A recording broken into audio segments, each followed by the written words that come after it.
मौत को भी एक दिन मौत आएगी। एक कोटेशन कहने में थोड़ा अटपटा लगता है, लेकिन सच है। कैसे आएगी? अगर हम मौत, असली मौत से पहले खुद को शून्य बना लें, तो एक दिन मौत की भी मौत आएगी और हम मौत को भी मात दे पाएंगे। क्यों? क्योंकि अगर हम असली मौत से पहले ही मर चुके तो बाकी मौत को मौत आ जाएगी। और फिर सोचो कि आखिर हम उस मौत का इंतज़ार करें तो फिर क्या मतलब? इस ज़िंदगी से क्या मतलब? क्योंकि खुदा ने आखिर भेजा किस लिए यहाँ पर? क्यों भेजा?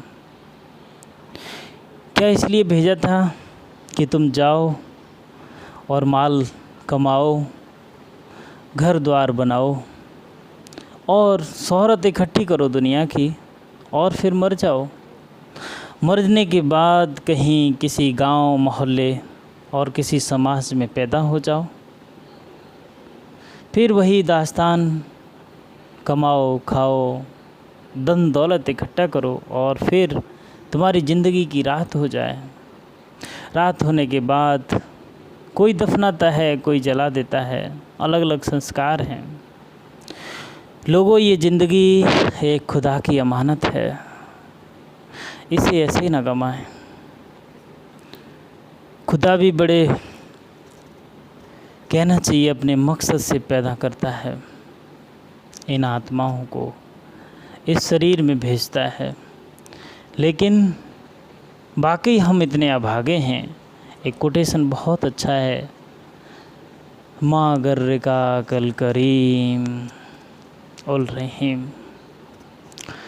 कहता है, ओ जाने वाले देख, लौट के देख, तुझे कोई याद कर रहा है, तेरे पीछे पीछे चल रहा है। तू जरा सा याद कर ले, जिसने तुझे ज़िंदगी दी, माँ के पेट में तू गर्त में था, वहाँ तुझे गोश्त, मांस, हड्डियों से बनाया, बना करके तुझ में वो शोहरत भर दी, बुद्धि दी, मन दिया, आँखें दी। क्या करता अगर आँखें ना होती तेरे पास? दुनिया को देख पाता? तेरा क्या कसूर? लेकिन शुक्रिया कर उस परमेश्वर का जिसने तुझे सब कुछ दिया है। तू देखता भी है, चलता भी है, लेकिन चल के तू जरा सा भी, थोड़ा सा तो पलट। नहीं पलटेगा तुझे तो लोग कंधों पर डाल के लाएंगे, तब भी तू आएगा। लेकिन अभी पलट जा, पलट, प्रभु की तरफ पलट, खुदा की तरफ पलट। और पलट गया तो ये जीवन धन्य तेरा। नहीं तो जाने कितने सालें, कितने वर्ष, अनंत जन्म लग सकते हैं, क्योंकि ये जन्म अमूल्य है, धरोहर है।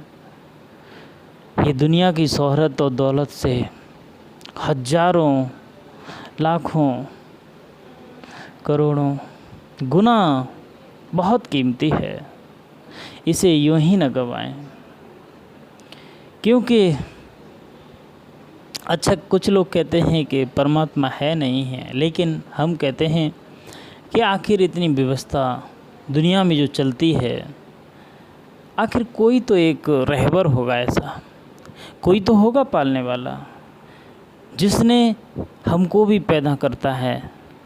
जरा से शुक्राणु और अंडाणु से पैदा होता है ये शरीर, और मिट्टी से बनी हुई खाना, और उसमें से अंकुर निकल के जो दाने मिलते हैं, हम भोजन बनाते हैं, खाते हैं। उसी से कितना बड़ा काम होता है कि हमारे शरीर में खून, मांस, हड्डी, मज्जा, सब कुछ बनता है, सब कुछ बनता है। लेबोरेटरी में साइंटिस्ट भी बना नहीं पाते कि एक रोटी से खून बनाएं। किसकी हैसियत है कि एक फूल भी खिला लें, एक लेबोरेटरी में फूल भी खिला के देखें? खिला नहीं सकते, क्योंकि परमात्मा बहुत करीम है। उसने जितना, कहना चाहिए कि हमको दिया है, हम उसकी वैल्यू 0.0001% भी नहीं समझते कि परमात्मा ने बाकी हमारे लिए कुछ किया है, पता नहीं। इसीलिए हमें ये याद रखना चाहिए और सोचना चाहिए कि परमात्मा का शुक्रिया करें जब उठें जब जागें, और परमात्मा के बच्चों का शुक्रिया करना चाहिए। तुम्हारे जो भी निकट हैं हमेशा शुक्रिया करते रहो एक दूसरे का। लोग आपस में लड़ते भी हैं, घरों घरों में लड़ाई क्यों? शुक्रिया करो, ये तुम्हारे नज़दीक आए हैं, इनको परमात्मा का बच्चा समझ के माफ़ करो। गलती भी कोई करता है तो माफ़ करो और उनसे अथाह प्रेम करो। प्रेम शरीर को देख के नहीं, उसकी आत्मिक स्थिति को देखकर करो कि कितना दया करो। कहते हैं ना, प्राणी मात्र पर दया करना।